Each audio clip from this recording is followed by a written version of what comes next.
ఆంధ్ర రాష్ట్రంలో డిఎస్సిలో జరిగినటువంటి అవకతవకల మీద విద్యాశాఖ మంత్రిగా బాధ్యతలు నిర్వహిస్తున్నటువంటి లోకేష్ రాజీనామా చేయాలని కోరుతూ రాష్ట్ర వ్యాప్తంగా వైఎస్ఆర్ కాంగ్రెస్ పార్టీ ఈ సదస్సులు నిర్వహించడం జరుగుతుంది. అందులో భాగంగా ఆంధ్ర రాష్ట్రంలో 175 నియోజకవర్గాలు ఈ సదస్సులు నిర్వహిస్తున్నాం.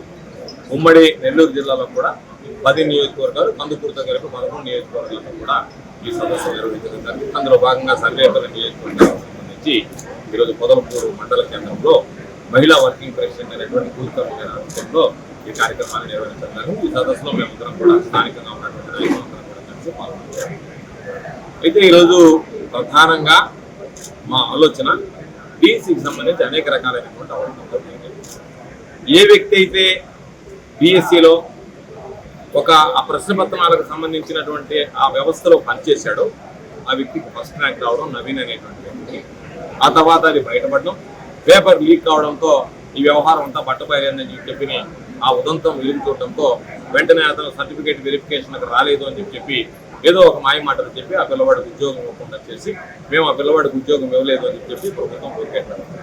అంటే ఎవరైతే ఈ ప్రక్రియలో పాల్గొన్నాడో ఆ ప్రశ్న పత్రాలకు సంబంధించిన తయారీ ప్రక్రియలో ఆ పిల్లవాడికి మొదటి ర్యాంక్ వచ్చింది అంటే దాని అర్థం ప్రశ్న పత్రం లీక్ అయింది. దాని ద్వారా ఈరోజు చాలా మంది అన్యాయానికి గురయ్యారు స్పష్టంగా అర్థమైంది. దానితో పాటు ప్రభుత్వం రకరకాలైనటువంటి జీవోలు ఇవ్వడం, ఆ జీవోల్లో ఎక్కడ కూడా స్పష్టత లేకుండా డిఎస్సికి సంబంధించి మాత్రమే ఆ జీవోలు విడుదల చేసి ఒకసారి పోటీ పరీక్ష కూర్చోవలసినటువంటి అవసరం లేదనో 2% 3% పెంచడం, 20-65 పెంచడం, రకరకాలైనటువంటి పొరపాట్లన్నీ చేశారు. దాని ద్వారా విద్యలో సంబంధించినటువంటి ప్రతిభ లేనటువంటి వాడు, క్రీడా ప్రతిభ లేనటువంటి వాడికి ఈరోజు ఉద్యోగాలు కట్టబెట్టడానికి కేవలం మీరు జీవోలు తీసుకురావడం, ఆ డిఎస్సి ప్రక్రియ పూర్తయిన వెంటనే వాటికి సంబంధించినటువంటి ఆ జీవోలు కూడా రద్దు చేయడం జరిగింది. అంటే చంద్రబాబు నాయుడు చేశాడు, డిఎస్సికి సంబంధించినటువంటి నియామకాలు పూర్తి చేశాడు దొంగతనంగా. ఆ తర్వాత ఆ ప్రక్రియ పూర్తయిన వెంటనే దాన్ని రద్దు చేశాడంటే దాని అర్థం తప్పు చేశాడు. ఆ తర్వాత ఆ తప్పును సవరించడానికి ప్రయత్నం చేశాడు. కానీ ఈ మధ్యలో డిఎస్సికి సంబంధించినటువంటి నిరుద్యోగులు లక్షలాది మంది ఎవరైతే పాపం దాని మీద ఆశలు పెట్టుకున్నారో వాళ్ళందరి మీద ఈరోజు వాళ్ళ ఆశల మీద విడుదలైనటువంటి పరిస్థితి ఏర్పడింది. కాబట్టి అటువంటి పరిస్థితుల్లో వాళ్ళు జగన్మోహన్ రెడ్డి గారి దగ్గరికి వెళ్ళి అయ్యా మేము బంగారు పథకాలు సాధించినా సరే మాకు ఉద్యోగాలు రాలేదు, కానీ ఇక్కడ మాత్రం ఏమీ లేకుండా జిల్లా స్థాయిలో రాష్ట్ర స్థాయిలో ఆడినటువంటి వాళ్ళకు కూడా ఈరోజు ఉద్యోగాలు వచ్చాయి కాబట్టి మాకు అన్యాయం జరిగిందని చెప్పి చెప్పడం జరిగింది. దానితో పాటు అనేక రకాలైనటువంటి ఆడియోలు వైరల్ ఉన్నాయి. మొన్న కూడా జిల్లా కలెక్టర్ గారి దగ్గరికి వెళ్ళినప్పుడు ఆ ఆడియో వైరల్కి సంబంధించినటువంటి కూడా జిల్లా కలెక్టర్ గారికి కూడా జరిగింది. ఆయన కూడా స్పష్టంగా చెప్పాం, అయ్యా ఈ విధంగా ఈ ఆడియోలన్నీ వైరల్ అయ్యాయి, 15 లక్షలు చేస్తే 20 లక్షలు చేస్తే ఉద్యోగం ఇస్తామన్నారు. దీని మీద ఇంతవరకు విచారణ జరగలేదు. ఎవరో ఒక అనామకుడు చేసుకొచ్చారు, వాడి మీద బెయిలబుల్ కేసు పెట్టి స్టేషన్ బెయిల్ ఇచ్చి పంపించేశారు. దీని వెనక ఉన్నటువంటి అంతరార్థం ఏమిటి అంటే దాని గురించి మాట్లాడేటువంటి పరిస్థితి లేదు.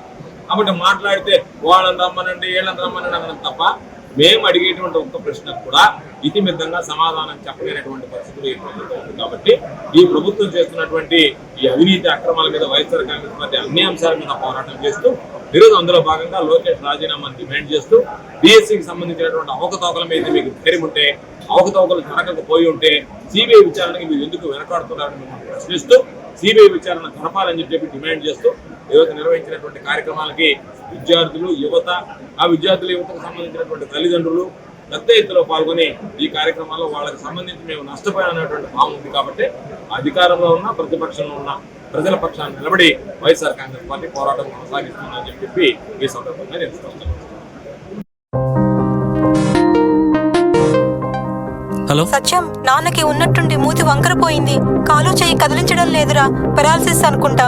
నాకు చాలా భయంగా ఉందిరా, త్వరగా రారా సత్యం. ఏంటి, నాన్నకి పెరాలసిసా? వస్తున్నా అమ్మా. కంగారు పడుకు సత్యం, వెంటనే మీ నాన్నని ఎన్ఎల్ హాస్పిటల్కి తీసుకుని వెళ్ళండి.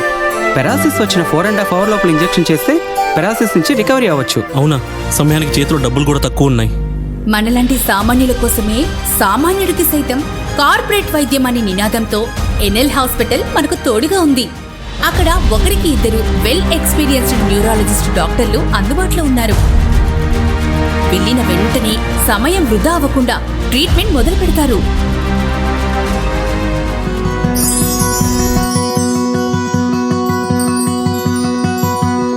మనలాంటి సామాన్యులకు ఎటువంటి మెదడు మరియు నరాల సమస్యలకైనా కార్పొరేట్ స్థాయి వైద్యాన్ని అతి తక్కువ ఖర్చుకి అందిస్తుంది మన ఎన్ఎల్ హాస్పిటల్.